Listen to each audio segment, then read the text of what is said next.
barrio. En aquel momento eran las casitas que eran agricultores y tal. Y te daba por la puerta de las narices, y a otra puerta, y a otra puerta, y a otra.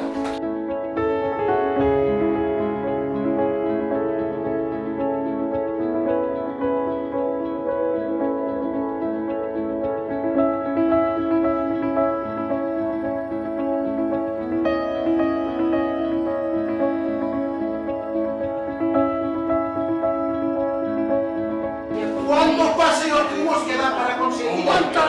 Eso es lo que vale. Eso es lo que vale. Eso es lo que vale.